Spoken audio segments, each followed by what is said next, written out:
Hey there, welcome back to Defending Your Faith. My name is Daryl Stetler. I'm your instructor today. Glad to be here with you and have you here to examine the evidence for Christianity. Today, I encourage you to grab your workbook. If you don't have one, you can get one at defendingyourfaithcourse.com.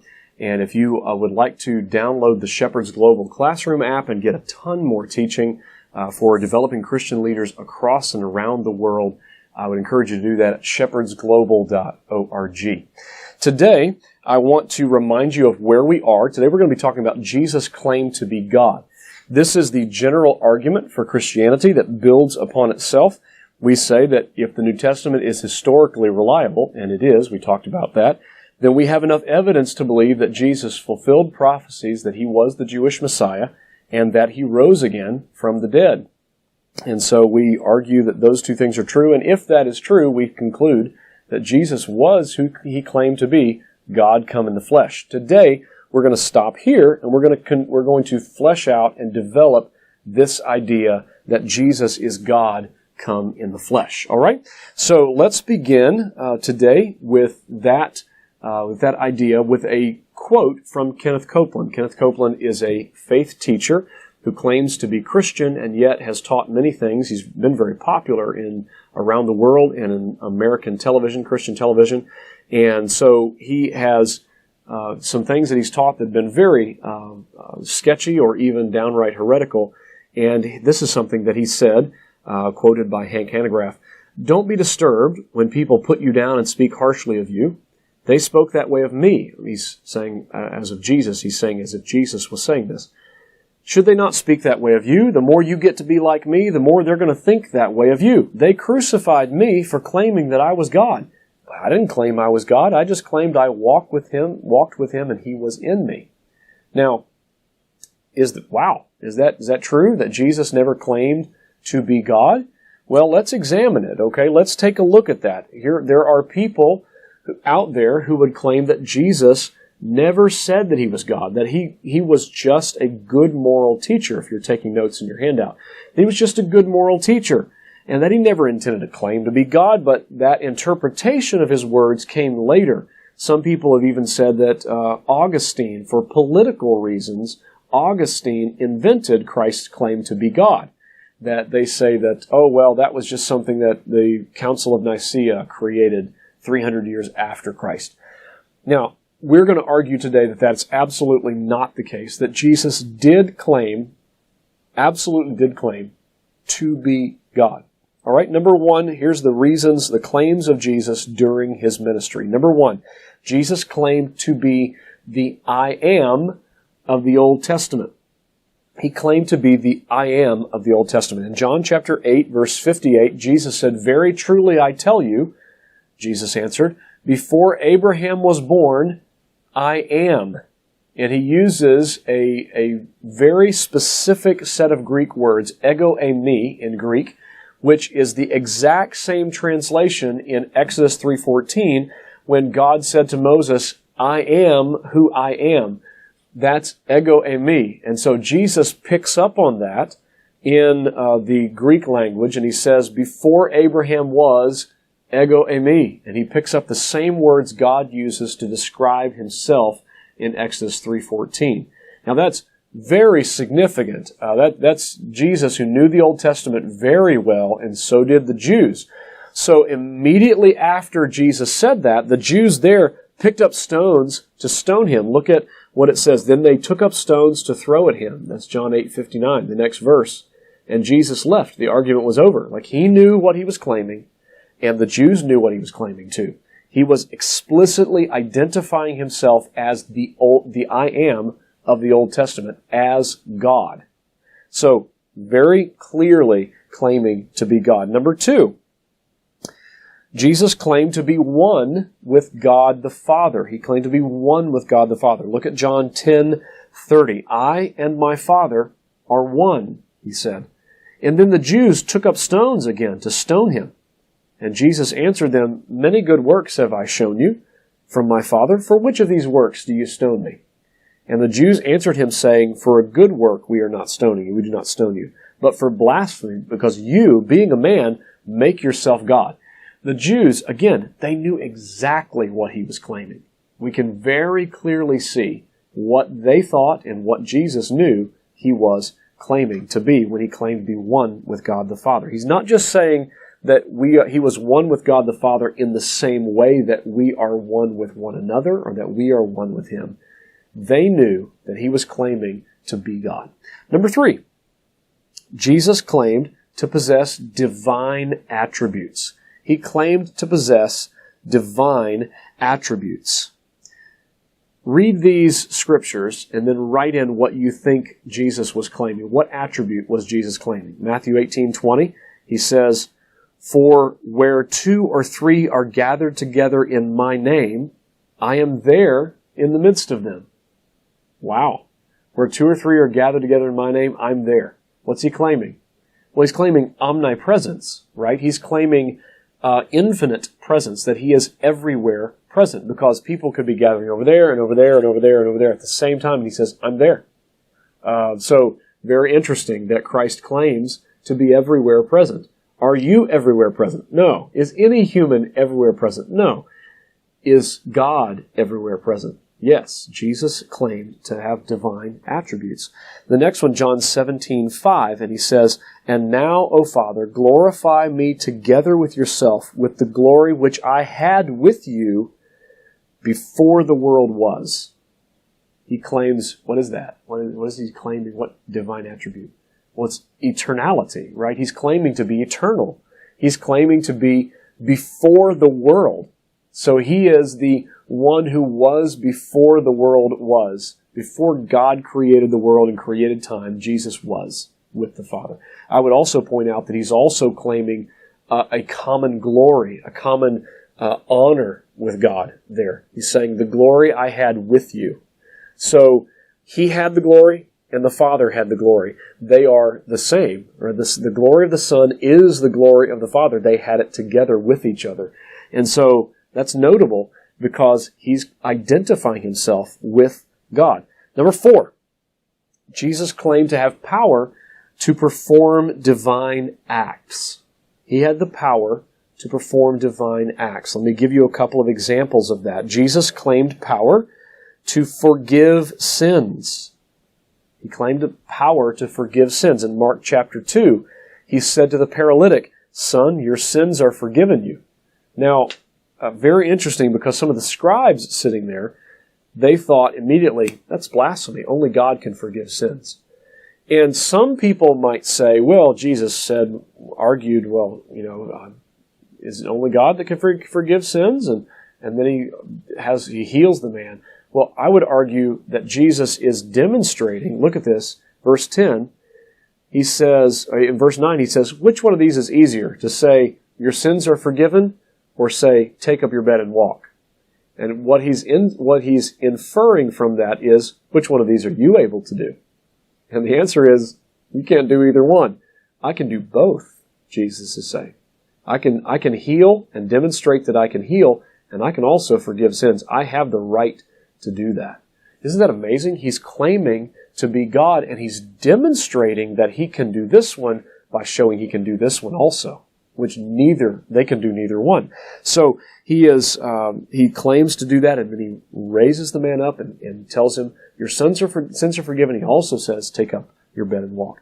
The next one is that Jesus claimed power to resurrect himself from the dead. He claimed power to raise himself from the dead. In John 2:19, Jesus said to his critics, to the Jews, he said, destroy this temple, and I will raise it again in 3 days. Now, he wasn't speaking about the temple that was standing there beside them. He was speaking of the temple of his body. So he claimed that he can raise again his own self. This temple, he can raise it again in 3 days if they destroy it. And they did destroy it. And he did raise himself from the dead, right? He did do that. And so Jesus claimed power to perform divine acts. Now, there are claims that Jesus made during his ministry. He also claimed, during his trial. That's what I intended to say. Jesus claimed during his trial a couple of things that are significant. First of all, he claimed to be the Jewish Messiah. In Mark chapter 16, he kept silent and answered nothing. And again the high priest asked him, saying to him, "Are you the Christ, the Son of the Blessed?" So he's asking, are you the Christ, that's the anointed one, the Messiah, the Son of the Blessed, the one who is the Son of God? And Jesus replied, I am. He's answering I am to both of those. So there's three parts to Christ's claim, to Jesus' claim here. And it's very significant that he's clearly claiming to be the I am, the Christ. He says, I am. Are you the Son of the Blessed? I am. And then he says, and you will see the Son of Man. You will see the Son of Man sitting at the right hand of power and coming with the clouds of heaven. That's a quote from the book of Daniel, the prophet Daniel. And he's pointing back and identifying himself as the one who is the Son of Man, who will come again and has the right hand, and sits at the right hand of God the Father. And at that point, again, it's important to note what the Jews do. The high priest tears his clothes and says, he's worthy of death. What do you think? And they all condemn him. They all know what he's claiming right here. He's claiming to be the Jewish Messiah. And I would point out to you that the Jewish Messiah was clearly prophesied to be the Son of God. Jeremiah 23, verse 6, and Isaiah chapter 9, verse 6. You can look those up on your own. He's clearly prophesied to be the Son of God. So the decision that we have to make, is this. Is Jesus God? Does he claim to be God, and is he God? Does he line up with the claims he claimed about himself? Now, there are 5 possible options that we could consider here, all right? So I'm going to work through these together with you. First of all, it's possible maybe Jesus was just a legend. That's the first possibility. Was he just a legend? And the answer is no. We've already covered that, right? We have enough evidence to know that the New Testament is historically reliable and it's reflective of actual events that happened. The New Testament does give an accurate picture of what Jesus said and who he was, what he did. So it's not possible that Jesus was just a legend. The second possibility we should consider is maybe he was just a guru. Maybe he was kind of a New Age sort of guy that taught that God is in everyone, and God is, you just need to connect with the inner light, and you need to understand that God is in all of us. Kind of this New Agey sort of idea, a New Age sort of guru that tries to connect you with the God within yourself and the God in everything. No, it's really not possible. It's not just an Eastern mystic. Jesus was not that kind of person. He wasn't somebody who taught that he taught that we're all God. He's just pointing us toward enlightenment. No, not possible. Jesus was a Jew. He was raised in a strictly monotheistic culture, and every Jewish child memorized and recited literally thousands of times. They would recite the Shema in Deuteronomy chapter 6, verse 4. Hear, O Israel, the Lord our God, the Lord is one. You shall love the Lord your God with all your heart, and with all your soul, with all your might. And so, with all of these things, with all your mind and with all your strength, I started to say. With all of these things, it's important to understand Jesus was raised in that context and in that culture. And he never claimed to be something vastly different from the Jewish flow of thought. He claimed to be the fulfillment of it. He was not a guru who taught something fundamentally different. He was someone who claimed to be the culmination of everything that the Jewish religion taught. So Jesus was not just a guru. It is not consistent with what he taught. It's not consistent with his theological or cultural background at all. Number 3, third possibility, was Jesus just a liar? Was he a liar? Maybe he knew he wasn't God, but he wanted, people to like him. He wanted credibility with the masses. He wanted people to adore him and think well of him. So he just lied and said, I'm God. Well, I would argue that nothing about Jesus' character that we can see in the Gospels, none of these stories, fit the psychological profile of, an egomaniacal, selfish, lying cult leader. There's nothing about his character that we read here that fits that psychological profile. He lived unselfishly. He stood up for others. He helped the poor and the oppressed. He always spoke the truth, even when it was unpopular, right? So there's times where exactly what he said was not what people wanted to hear. He's a million miles from the guy who's just saying things to get the crowd behind him.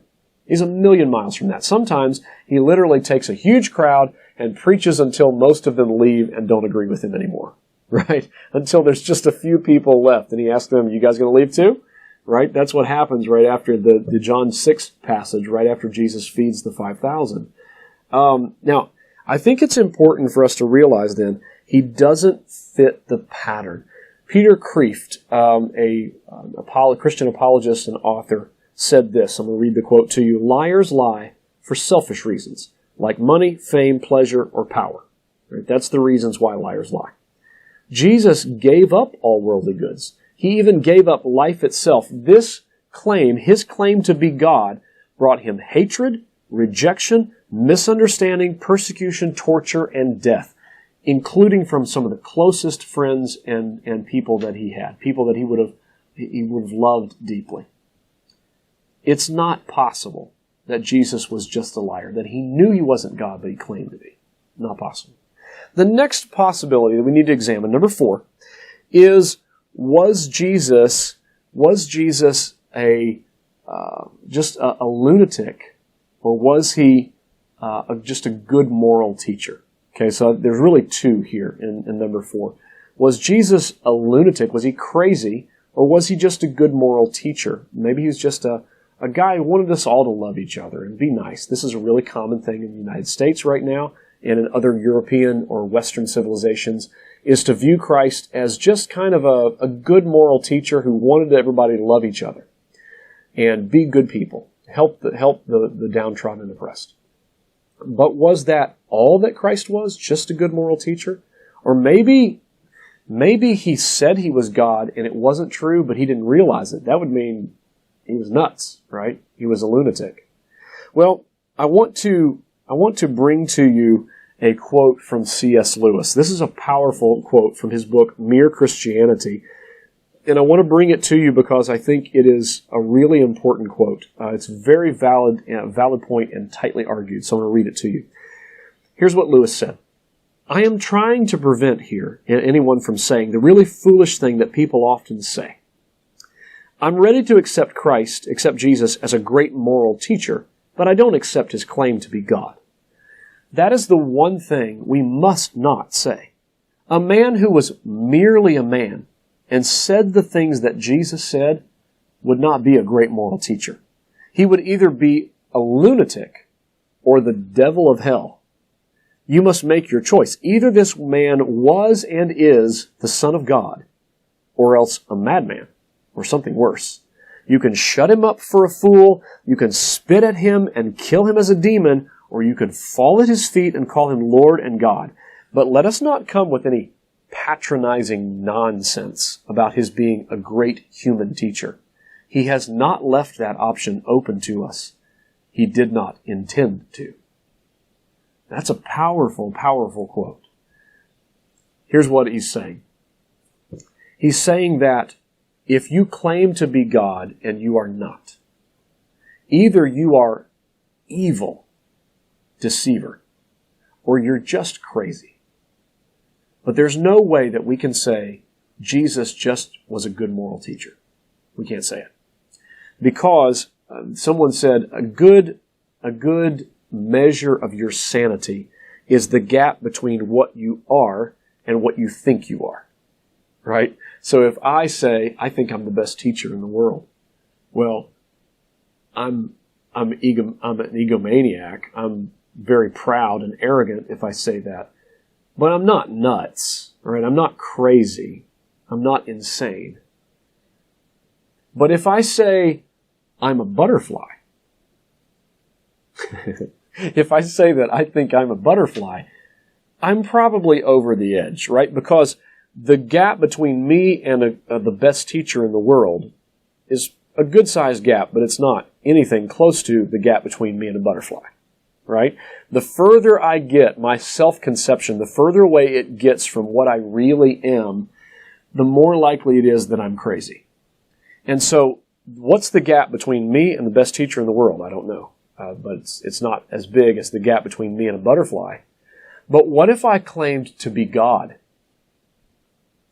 You see the difference?